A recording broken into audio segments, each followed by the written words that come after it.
Happy Saturday. It's nice to see you all. I'm so pleased to be hosting today's Tin House at Home as part of the 2020 Tin House online workshops. For those of you who are unfamiliar with our program, today is the last day, the final day of the conference. And we hosted over 200 writers meeting together for workshops, readings, craft lectures, and community. You can find more about Tin House workshops by visiting tinhouse.com/workshop or by following the hashtag THWW.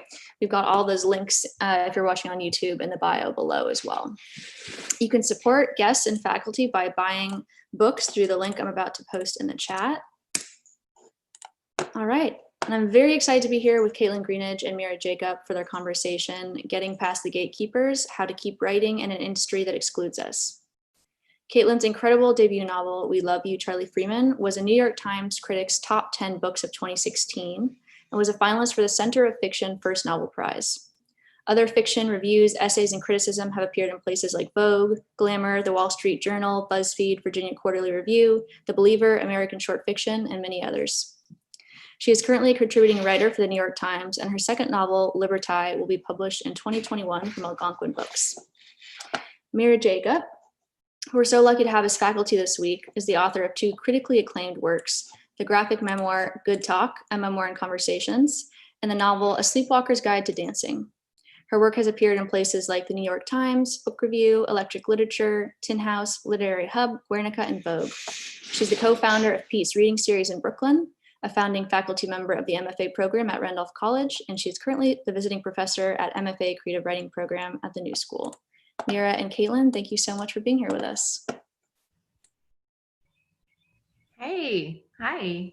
Thank you so much, India, for that introduction and this incredible week, you guys. What a week, what a week. I know that I am not the only one that is coming to this with a little bit of a heavy heart, but I just want to thank everyone for making this week amazing. Lance and India and all my cohort who were writing emails back and forth today to see what we were doing to make our last classes count. And the whole heart behind this feels like it's exactly in the right place. So I just want to say thank you to everyone and all of the incredible students in the workshops. The work is blowing us away.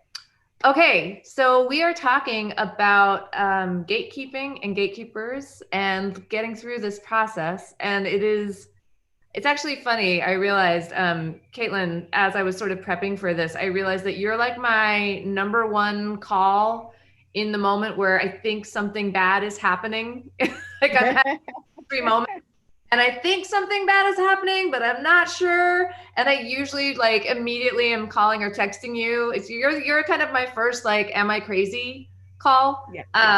And I feel like that's like you play such an instrumental role in my life this way. And I know you and I have been through a lot of stuff in the last years, just kind of seeing the industry change, but also seeing what doesn't change, and feeling on different levels about this. So you guys, the way this is going to go is we're going to talk a little bit, and then I'll try to hold like 20 minutes at the end for questions, which you can put in the Q&A, and we'll get to as many as we can.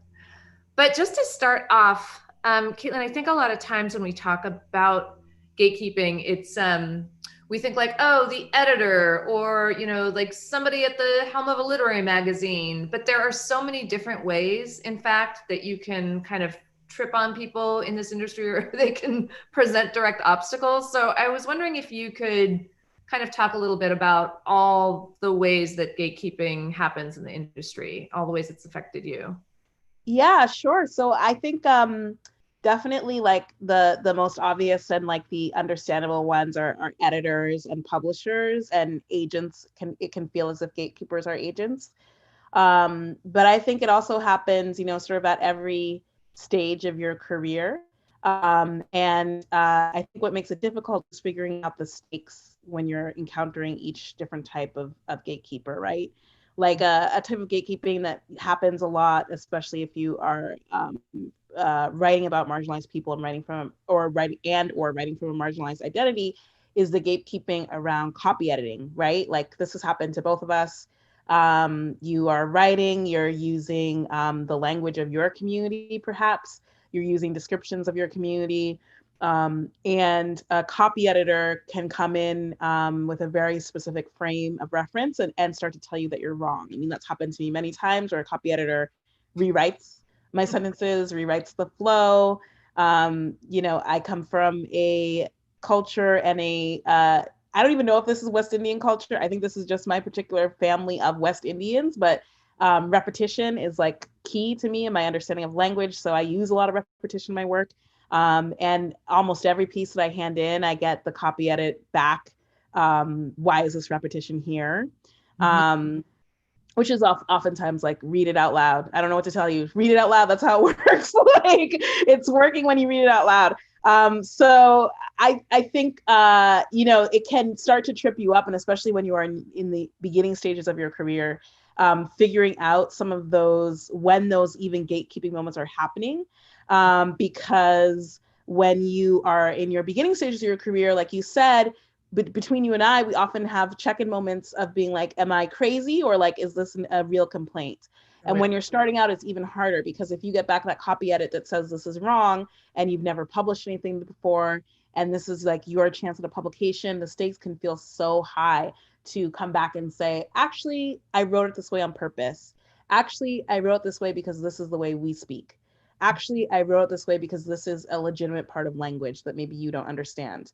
And so in addition to that conversation about like, who are these extra gatekeepers, it's oftentimes navigating like, when am I going to risk pushing back? And when am I going to figure out if there's another avenue for me? Yeah, absolutely. And I think to that point, I feel like even now, having been a little bit more established, I still get nervous about those moments. Like I have to have a moment where I think like, no, you've published plenty. You're like, you know what you're doing. You know the answer to this question even. But when I find that when I know the answer to the question, this is always a signal to me, when I know the answer to the question, when it's been asked before of me and I give that answer, and I'm still, my authority to be able to give that answer about my own work is discredited or undermined.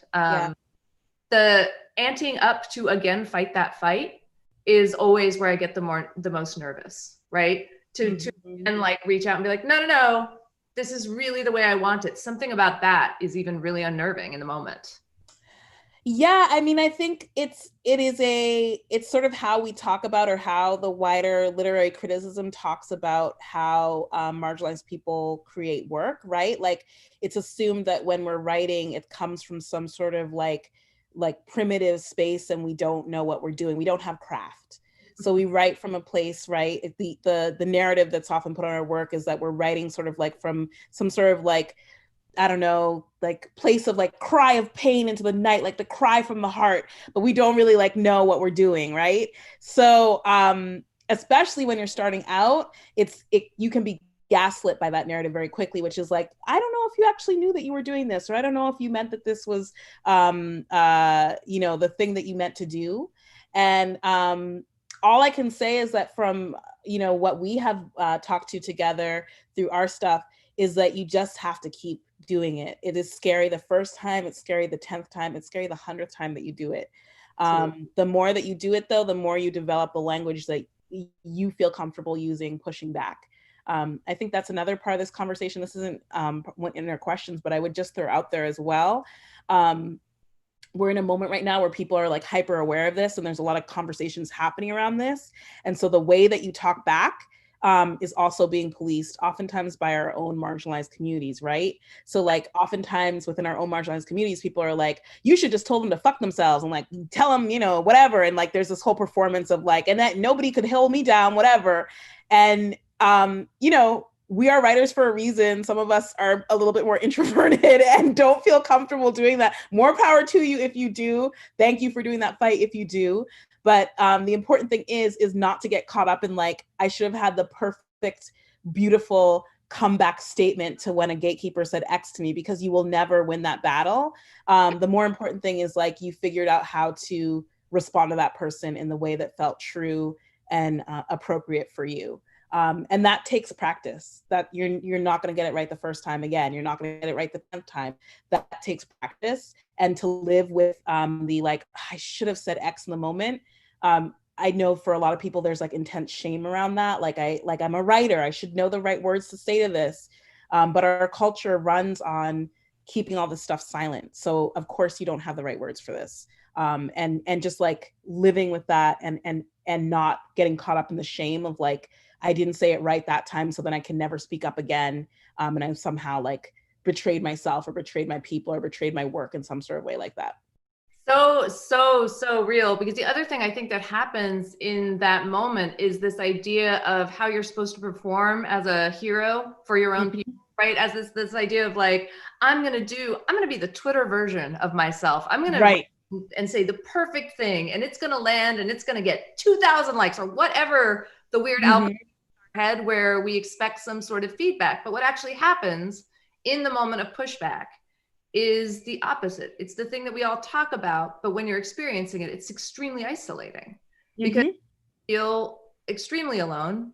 You don't know that you've done the right thing. All indications of the structure that is behind the other person are saying like, no, you are negligible to this practice. We will go on without you, but you yourself don't matter, and this doesn't matter. So I think also being really aware that even when you do say something, knowing that that moment doesn't look like it looks in a movie. It doesn't look like you don't have a soundtrack behind you. You don't have all your friends you. Like it's just you saying a hard thing and dealing with the awkwardness of that moment. You're right. Yeah. I think that's so key. Like, it's really, I think when you discuss these things around race and inequality, that the conversations, like you said, are going to look like in a movie, that there's going to be obvious applause lines, that the person you're talking to is immediately going to be like chagrined and like, be like, oh, I'm so sorry or whatever. Like, if you've ever had these hard conversations, they never go that way. And it's a lot of awkwardness. It's a lot of pain. It's a lot of sadness. But, if you can start to figure out what your own personal strategies are for that happening, instead of taking for that happening, meaning that you did it wrong, or you're the worst person ever, or like the problem is with you. It's like, no, the problem is the structure that we're all talking and trying to figure out things in. Yeah. I think also, Kaitlyn, that brings up something, because I do want to get to the part where we talk about strategies so that we're giving people something to kind of work with a little bit. But I think it's important to understand what keeps gatekeeping in place. Like, how does that work, right? How does this sort of elusive monster, what is it made of? Because I think once you know what keeps it in place, it's sort of easier to figure out strategies around it. So I would say like one of the things that I think is the most damaging is the amount of silence that is around the writing life. The amount we don't compare notes. We aren't taught to compare notes. We aren't taught that we can somehow form some sort of unity. We're all taught to compete against each other. And that space, in a moment where you're competing against each other for every little scrap, the person who ends up with all the power is the person who can most easily sort of take your words and use them in any way they want to and tell you that you are extraneous to that process, right? Yep. So I think part of it for me is understanding that silence is kind of the biggest hurdle for us in a way. One of the huge things, like how we communicate with each other.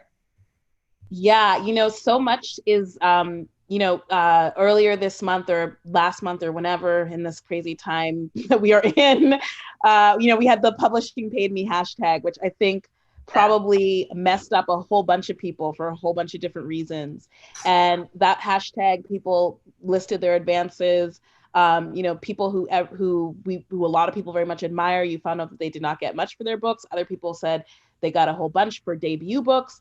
And it's like, it was a reckoning, right? Like I do not remember a time when it has been made so plain, like this is what I got paid X for this. And for a moment like that to happen, it requires people being honest, right? And it requires people to speak up. And it requires not just the marginalized people to speak up, it requires the people with a modicum of privilege to speak up. And it also, that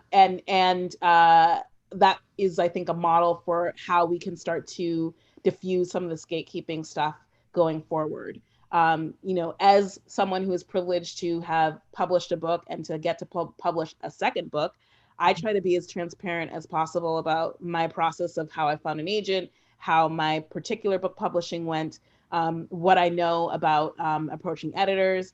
I just try to make that as plain as possible to whoever is asking. I remember when I first started writing, there was sort of like this feel of like, you'll only get the good information once you like prove that you're cool enough. Like if you were to approach a writer as just like, hi, I'm like a writer starting out, like you have to like perform some sort of version that like somehow you're cool enough to like get this information. And when I first started out, I that's how I thought it was supposed to be. So I remember sometimes like modeling, that was the model, and following that model and feeling really gross about it and being like, why do I feel gross about this? Why do I feel gross about like Xing someone out of this conversation? And really early on being like, I don't actually want to do that. And like, what does it matter if this person who I don't understand their work, if I tell them how to get an agent, how is that bad for me or bad for them? That takes nothing. Like that's nothing off my back. Nothing. It's a lot for them, and it is opening up doors in another way. So that idea that like you're only gonna impart this information to people whose work you like or to people who you think you like. Is I think a really damaging thing that many people across identities have internalized about the publishing process. Oh my God, that's so real. The other thing that's really interesting about that is I think that also like that we're kind of trained to do that. I was certainly trained to do that from the start. I mean, that was also my workshop model, right? The workshop model was silence for the person who's being workshopped, and everybody else tells them whether or not their work is worth anything. Like every single way in which we were taught to do this job was you're isolated and you're dealing with a tremendous amount of shame. And if you're really lucky and someone really likes you, then you're led into a room and you just do not let anyone else in, right? Yeah. Mm-hmm. You may not get what you have, which I think when you take all of those things apart and understand that that's exactly what keeps gatekeeping in place, that's exactly how the monster gets fed, that's when you work to kind of reverse it. Right? Yeah. And I just also want to say, like, I think it is so helpful for writers to study solidarity models to figure out how people build solidarity in political movements, in communities, what those different tactics look like, because those are tactics, those are tools. And I think one thing to remember as writers is like solidarity is a two-way street. So solidarity does exist within the writing model, but oftentimes we're giving it to our idols, right? Like we're like, nobody can tear down this person, and we're just gonna like be around this person, rally around them, no matter what bad thing they do, no matter what terrible thing they do. If they're published and they got some awards behind their names, we will prop you up forever. That's not solidarity, right? Like solidarity is a peer-to-peer thing, and it is really hard work when you are doing it right. Like you should be offering help, support, aid to people, and you should be getting the same back. So I think really thinking about that and really thinking about like the concrete steps of like, how do you build community solidarity? Because they are concrete steps, can help as well to counteract all of these traditions of the literary world that we are sort of stuck in, that come from a generation that none of us are a part of anymore, that don't serve us well. And also like, just like to get really real, like past like the like it's good for your spirit thing, like it's good for the bank account. We are entering into a publishing market that nobody knows what is next. We don't know what book publishing is going to look like 2 years from now. We don't know how selling books is going to look like 2 years from now. The only way through this is to get through this together. The idea that like only one of us will win, that's going to sink everybody. So this is actually a moment where we need to start building these other ways of talking about books, making a literary community, propping books up, because we are just at the start of like a huge revolution of this stuff. And in times of change, you can get in front of it by saying the things that you actually want to see change and want to get better, instead of just being sort of scared and holding on to this old model that is serving really nobody. Nobody is being served by this. Nobody?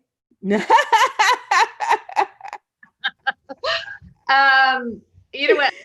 Switch gears just a tiny bit, because I feel like there's also the what is it, like the silent fear that we don't talk about when we talk about gatekeeping, that somehow we're not going to listen to what is valid criticism, right? Mhm. So I just want to ask you about that. I mean, I know I have my strategies, but how do you navigate understanding what is valid criticism versus people who are shutting you down because it exposes something in them?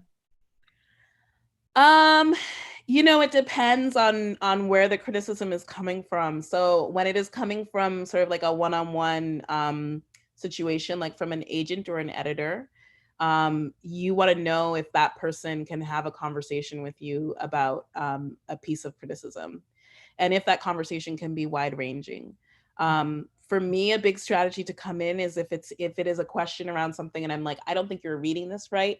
I try to come in with my models of like, what piece of literature is this like, or what argument that already exists is this like, so that I can help you understand what I'm trying to do.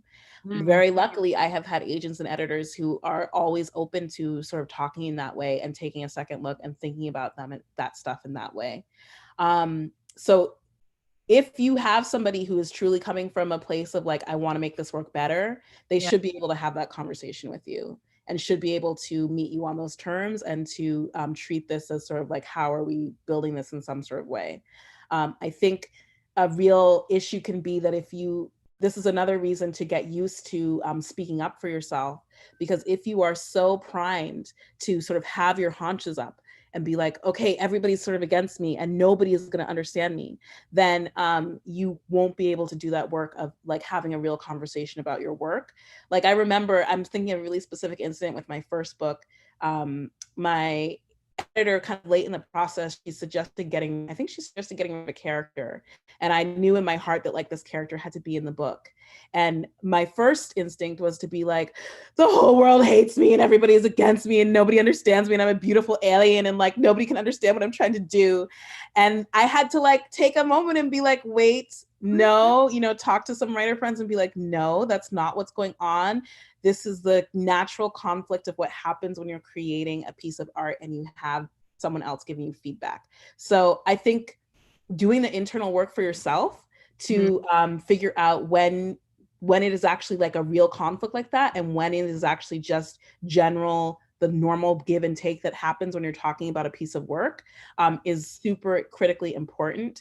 And again, that's why you want to do that work of speaking up for yourself as much as you can, because when you don't, you can be in those moments and instead of actually being in that moment, you're just reliving some old trauma and throwing it on that moment and being like, this is exactly like when someone tried to stop me or whatever, and you're not able to hear the actual criticism. I just want to say the amount of times that you have pointed out that thing to me is encyclopedia of that information. The other thing that I always think about with navigating, trying to understand if it's valid criticism versus somebody that's trying to take you out, is that oftentimes both can come from the same person, which is really nerve-wracking. Like, both things, someone can have a real blind spot in one area, a real way of not seeing your humanity in one area, and have really good edits in another. And I think part of my brain that just wanted it to be simple at first, just wanted to be like, oh, this person gets it, so they get it all. Or they get it, so they get none of it. But the more painful truth for me has been that navigating it has really been just that, from situation to situation, and even in the same person, facing that sometimes there's going to be parts that they don't get, and not walking away from the entirety of the conversation myself, right? Like seeing how, if there's some way for us to get over it, seeing if there's some way that we can kind of reach each other and have a conversation that, as you said, settles out in a different place, even if where it started from was incredibly painful for me. And that's the thing that I've really only been able to do with years, and with also with understanding that those conversations move the needle, for lack of a better term. Like, they really can change things sometimes. Yeah, I mean, I think that brings us to sort of another thing that we had talked about, which is like, you don't actually know who is going to be able to see you in certain moments when you're writing. And it would be lovely to say that the people who look like you are always the ones who are able to see you, or the people who've had your experience are always the ones who are able to see you. And that's just not always the case. And I think when we talk about, this kind of brings us up which question? Let me bring up our other question, which is gatekeeping from within our own communities. So the communities that we belong to, the various communities that we belong to, oftentimes gatekeep itself. And I know you probably hear this from students a lot. I hear this from students all the time, which is like, I want to write this story, but I'm scared to, because my community will be mad at me, because my community will think I'm betraying them, because I'm saying something that will make my community embarrassed, because I'm talking about some truth that my community doesn't want to face. And because if I say this out loud, my community is going to say that I'm against them. Right. And that is a form of gatekeeping as well, that we don't talk about as much. But that keeps so many people from writing really great stuff. So many times I've had conversations with a student and they'll tell me an amazing idea for something and they'll say, I could never write this. And you know, that is a really hard truth to sit with as a marginalized, as a writer for marginalized community. That internal censorship is also coming. And I mean, for me, I'm always sort of thinking like, when are my community's critiques valid, and when are they maybe not valid? And even on top of that, when are they valid, but like not for me? So, you know, I just did an interview with Morgan Jerkins, a journalist, and she has a new nonfiction book out called Wanderers in Strange Lands. It's about her following different paths of the Great Migration. And so she was talking about writing about these Black communities that she went to in Louisiana, and in the, I'll just say just Louisiana was the one she was focusing on, Creole Black communities, which are Black communities made up of people who were mixed race. They were just designated Creole even before Louisiana became a part of the United States. They are a distinct ethnic enclave. They read as Black now because of the one-drop rule. It's a very complicated history. She's writing about people who describe themselves in terms that are not, you know, kosher in 2020 for most Black people, to put it bluntly. And she's talked about this, like, how do I write about this? How do I write about these people who are telling me these things? Yep. I want to be true to their experience. I also know how literature and literature and criticism work these days, when things are taken completely out of context for the poll quote or for the Twitter argument of the day. What can I do? And the only thing you can do in that moment is really just write the things that are true to you. And write the things that, even if they are painful, are true to you. Otherwise, like, what are we doing here? What is the point of literature here if we're not gonna do that, you know? Then it's something else entirely. And you know, it's really, it's an ongoing question, I think, for so many of us. And as much as possible, I think coming to the realization that your community can be angry with you for speaking the truth, and finding those people of support in your communities who will hold you through that, and who can help you through that as stuff goes on. That was a really long answer, but yeah. No, but that was, you know what, because you landed on the thing that I think about, because with my last book, I feel like I asked you, like, I feel like we talked about this like maybe once, like every other week. I would come to you and I was like, what am I doing? This is going to go, this is going to go, this is like, I'm going to lose my own community. I'm going to lose my marriage. I'm going to lose all sorts of, like, it's going to all go into the shitter. And I remember you saying over and over again, like, you have to write for us, right? You have to write for us. And at the time, what you were saying is, you know, that us isn't a certain ethnicity. It can't be on any census, but it's this, there is, for all of this, all of your pain and trauma around something, and all of the communities that want you to shut up about it, there are also the people for whom it will actually speak, right? For whom it will resonate. And when you build that place, that is a place that, you know, it's an actual place. You build it and people will come to it. And that was the side of it that I really couldn't see at the time. I mean, really, Kaitlyn, basically what I was like, if this doesn't work out well, I'm going to hate Kaitlyn.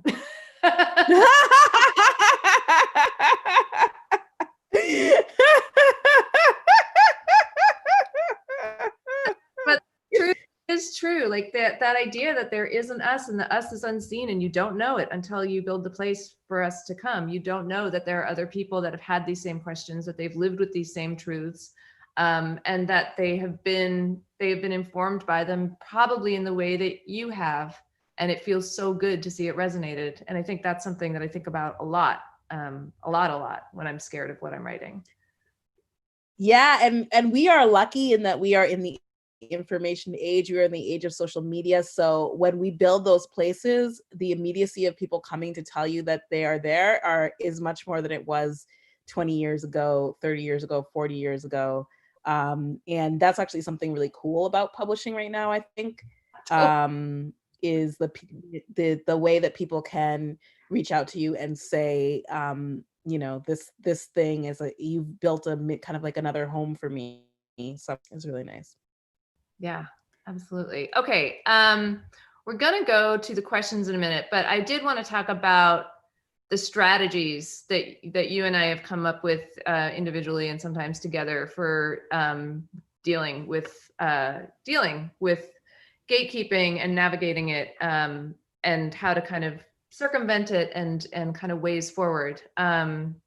What are yours, girl?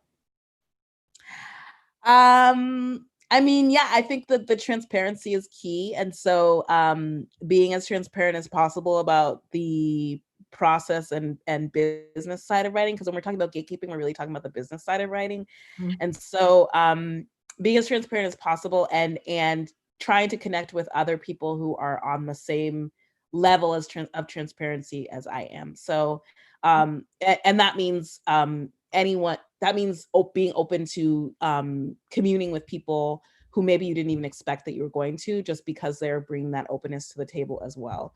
You would like to think that all of your literary faves are going to be as open and lovely and everything as you would like, but people are in different phases of doing whatever. This isn't even like a judgment thing. Sometimes people just don't have the energy. They have other things going on in their life. So instead of trying to always kind of like connect with the person who you think you're supposed to be connecting with, if that connection is not coming back to you, making that connection with the people who are willing to be the level of transparent that you particularly need at that moment in your life or in your career or whatever, I think is really key. And that can even just be one person. You don't have to have a crew 20 deep to make this happen. That can just be one other person who you feel like you can have these conversations with. And I think as well, remembering as much as possible how many different avenues there are to moving forward with your work, especially nowadays. It's a little bit funny because I feel like both of us, our writing lives have stretched over the period of like pre-social media to like now. Yeah. And the difference is so astonishing. And the fact that there are so many venues to write for, the fact that there are so many different communities to engage in relatively easily, even if you are isolated physically in a physical location far away from other writers or far away from writers who share your identity. Finding them online is so much easier. All those things are things not to fear, but things to lean into as much as you feel comfortable. Yeah, absolutely. And I would just add to that, I feel like our strategies shockingly are very similar. But the other thing that I would add to that is something that I've seen you do countless times, and I know matters to me a lot as well, which is when you get through a door or a gate, for keeping the metaphor, when you get through, try to pull other people in behind you, right? Mm-hmm. Try to like wedge your body in. Always when you've got the ear of an editor and you know that you're one of the first in, always point them to other people from communities that you don't think are getting the same level of attention and say, do you know about this person? Do you know about this person, mm-hmm. right? A short list of people that I'm always kind of thinking like, how do we move it forward for all of us, right? And do this. And so much of that work, we always think like, I don't have enough. It's not, there's again the scarcity model, but that generosity, it's not even generosity. It's just, as you said, it's just like, this is the way forward. This is the way we're going to live. This is the way we're going to sustain ourselves. And thinking into that place where there's a way to hold each other instead of barring each other out, I think is so important for me. It makes me feel so being here. Yeah, I would just add really quickly too, one of the reasons to, bring other writers with you The more writers who share your identity who are out there, the easier it becomes for people who don't share your identity to read you, because they have the context. And the easier it becomes for you to do your work because you don't have the pressure of being the one and only. So it is actually a survival model for yourself to bring as many people with you as you can, because you are building your own sort of like mini canon. You're saying, you don't get my work? Well, then read Mira's work, please. And then figure out how they're in conversation with each other. And then you can read this other person's work, and that person's is in conversations with this. And this is the constellation that I am writing into and a part of. And these other, as you're making sure that those other realities are seen so people can see your reality as well and understand it. Yes, absolutely. Okay, so I promised everyone that we would save 20 minutes for questions. Let's see. Okay, this question is for me. You guys, please jump into the Q&A and ask anything you want. This question is for Mira. Can you speak to the gatekeeping within publishing that shuts out graphic storytellers? Do you think your novel opened the door for your graphic memoir? And do you think your graphic memoir opened the door for publishing shorter graphic pieces? Interesting. Okay. What I would say about this is, I think we talked about this a little bit in our workshop as well. Doing graphic work, having editors that can really engage with it, can really speak to you on the level about both the visual and the written component. Finding someone who's equally versed in both is really hard, which means that at some stage of the process, you are completely alone with one or the other. For that reason, I think it's really important to have a community of graphic storytellers. You have to have other people that are working just as hard as you are and know all the balls that you are juggling to make every frame count. And that is essential. Do I think my novel opened the door for the graphic memoir? No, I'm going to tell you, no. I mean, maybe just it was good that I had published something before, but I will just tell you honestly, to do that graphic memoir, nobody was looking for a person with limited drawing skills to draw about race in the moment that I was selling that proposal. I wrote a 100-page proposal to like sell that book. I wrote almost the entire book to get people to understand what I was doing. And I put a portion of it up, and I put it up on BuzzFeed, because what you get if you put it up on a site like that is you get the back end, and you can see how long people have viewed it and where it goes, and what the page views are. And when it goes viral, I had a fair idea. It was a piece about Michael Jackson that it was going to go viral. When it goes viral, you can see how much engagement happened. And what I did to sell that book was I took that chart and I made it into a marketing chart, and I put it in my 100-page proposal, and I said, there is an us. Please let me write this book. There is an us. You don't think people are worried about this stuff. There is absolutely people that are having these conversations. I need you to help me have the conversation that needs to be had. So, which is to say, I think you got to get really smart about when you are presenting a voice that people can't sell. And that's what they'll tell you all the time. I just don't know how to sell you. You have to envision it. And also, just a side note to that, you can envision it. Like, that is, you are completely capable of that. You are completely capable of finding a place for yourself in the world. And when you do that, and you can explain that to other people, when you can say, this is what it is, and this place exists, and I know it because I live there, that's when you can kind of turn the conversation around and take the control back in it. So, okay. Identified so strongly, hold on, I'm gonna read another question. Identified so strongly with what you all had to say about the relentless, isolating individualism of the writing world. And in general, because of that, I have sought out collaborative artistic spaces, or spaces where I'm the only one of a few writers present.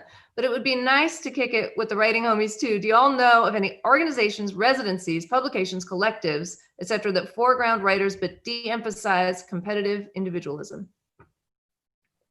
Kaitlyn, what you got? I think there's a bunch of different ones built around identity. There's VONA, there's Lambda, there's Asian American Writers Workshop, all those places. I can't speak to the individual people who are in there. You maybe meet some people who are more individually minded, but the writers who are going to show up in those spaces are already sort of pre-selected to want to be thinking about community in a larger way. So I think whatever communities you belong to, I guarantee you that there is a writing space connected to it. And if there isn't, and if you are willing to put in that labor, you can start to make your own, which is really can be something as simple as saying, I want to do a virtual writers group. Come join me in a Google Hangout for 40 minutes once a week or whatever. I think figuring out how you're going to connect with people is really key to this question of de-emphasizing the individualism.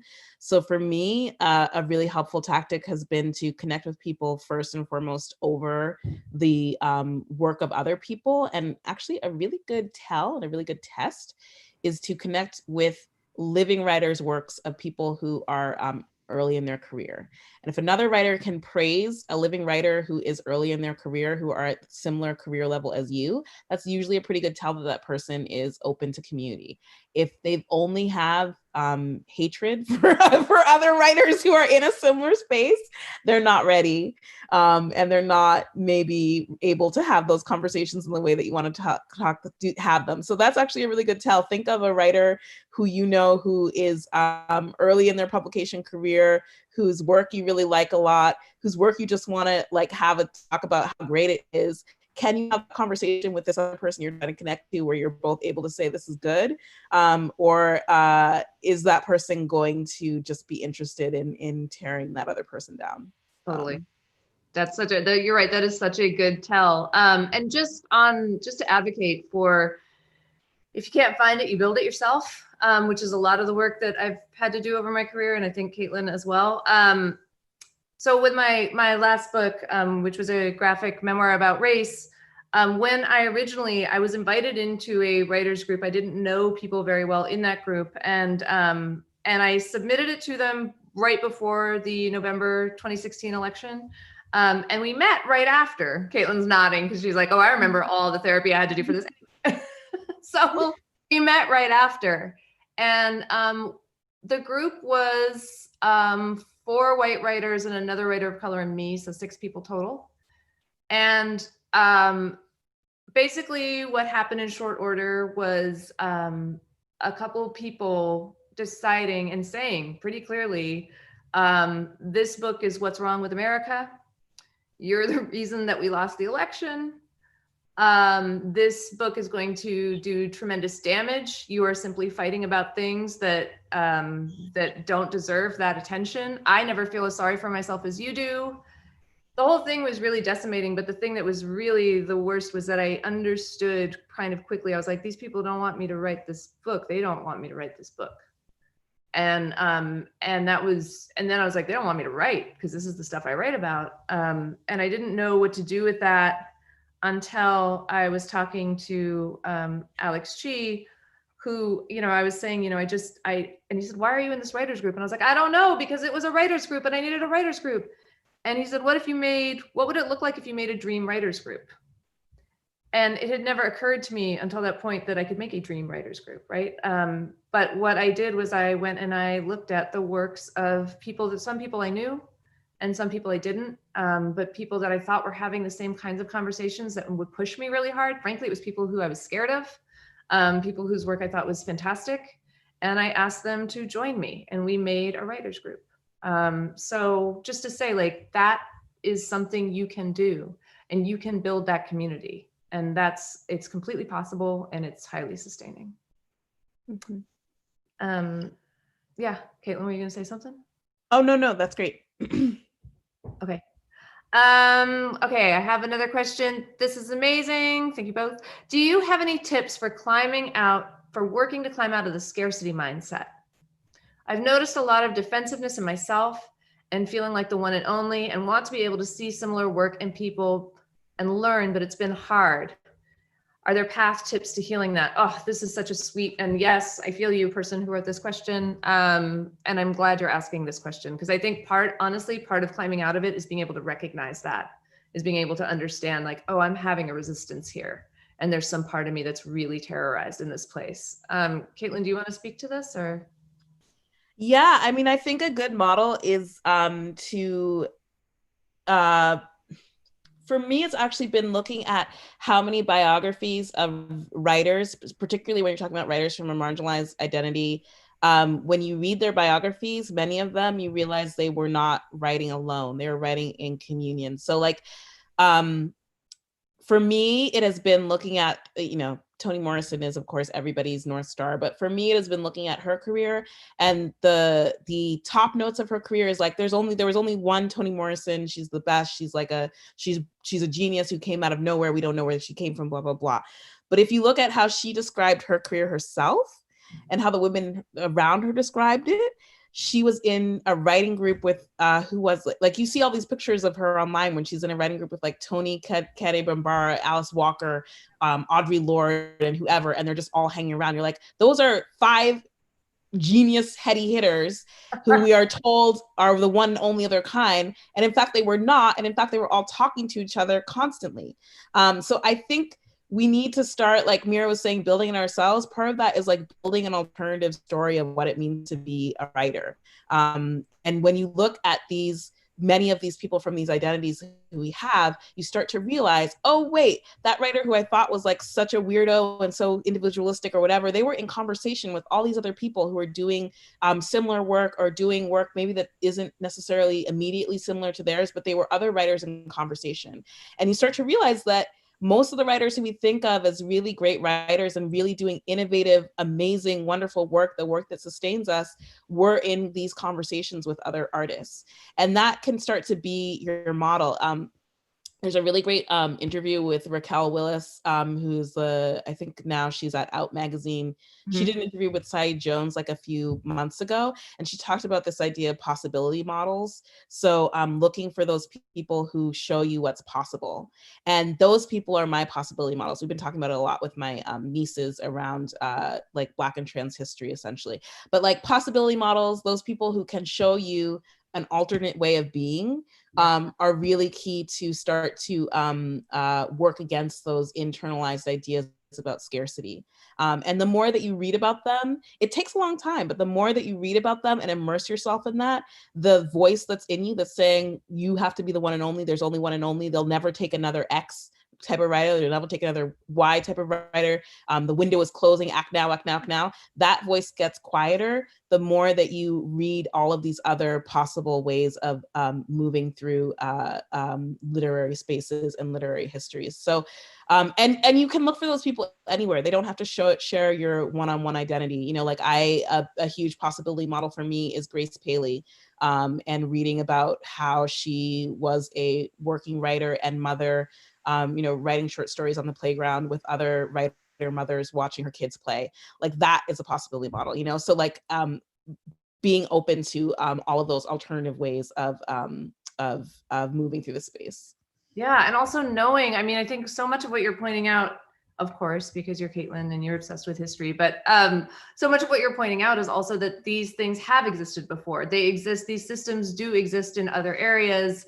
We haven't brought them into the literary world as much as we should, and that's for a reason. That's because it benefits the industry for us not to communicate in this way with each other and not to take care of each other. But those models exist, right? That universe is something that we can step into should we want to do that work. So just to say, presenting, like, I understand where the scarcity comes from, because also, by the way, you guys, it would be impossible if you didn't have that. We have all been told all our lives that we are the only one. That is literally what the white patriarchy and capitalism has raised us to believe. You are the only one. It really is hard to unpack that. So like, don't knock yourself for having that in you. Of course you do. That doesn't mean you're poisoned. That means that you were raised to believe that your value can only ever be this, but your value can be this, right? And your value can have someone else come right in contact with it. It doesn't need to be lonely. So I think part of it is also actively imagining what it would feel like to be able to look at someone else's work and not feel threatened by it, because you don't register them as a threat anymore, because you through that part of it. And there's so much relief also when I will just say, when you can do that, and as many times, and this is not like a thing you do once, by the way, it's a thing you do your whole career, right? Learning how not to compete with people, learning how to like take your jealous feelings and do something else with them. This is sustaining. Like when you learn to do that work, it is so sustaining. It is how you will keep making work. So it's integral, to your life, and it's sort of imperative that you figure it out. It's a lot nicer too for your soul. Yeah. Okay, we got one more question in here.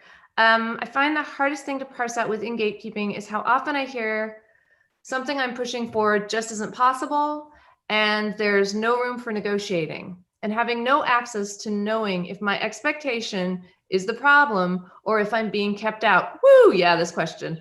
Do you have any advice for ways to kind of ground yourself in this advocacy if you don't have access to community with actual insight? Yeah, this is a tough question. So this is a really tough question. I think, okay, this is going to be maybe not the best advice. Mira, tell me if this is terrible advice. But I think letting go of the idea that like, if you're asking for too much, that's like the worst thing in the world, because it really isn't. And I think when we, earlier in the conversation, we were talking about sort of like this silence in the literary community that keeps gatekeeping going. Like, one of the things around literary community stuff is like the passive aggression and like, oh, they made a faux pas and like, you can't talk to that writer anymore. Like that whole bullshit is a real thing and really difficult, but is real for maybe like, I think like 5% of the people who operate in here. It just feels very oppressive because nobody talks about it and nobody talks against it. But the idea that if you ask for something for too much, you will forever be blackballed, I think is maybe not as real an idea as we hold on to. And again, when we say about making things transparent and plain, once we make things transparent and plain, that myth starts to die a little bit, right? So I say this fully knowing, and Mira fully knows, it is very hard for me to ask for what I need and what I want. And I'm terribly terrified of asking for too much of people. But I'm, in my own journey of life, I am realizing that asking too much of people is not the worst thing in the world, actually. Taking up space is not the worst thing in the world, actually. It is really not a terrible thing to have overstepped and asked too much. It's not rude, it's not awful, it's not unprofessional. It's simply you ask too much. And if the other person can have the professionalism to say, no, that's not what you need right now, that will come back to you. And even, when I have these conversations with my agent about things, like I'm asking, like, I want this or I want that. And she will sometimes come back and say, no, that's not possible right now. It has taken many years to go within myself to realize like, that's not a personal judgment. She's just saying, this is not possible right now. That's all that is. It's not that it is neither a negative or a positive judgment. It's literally just, that's not possible right now. But that's because I have a relationship with her where I really trust her word and stuff. So again, that figuring out when that is just like a fact, and when somebody is wielding that against you as a judgment is really key. I feel like I'm babbling at this point. So that is solid, girl. That is solid advice. That was that was totally great.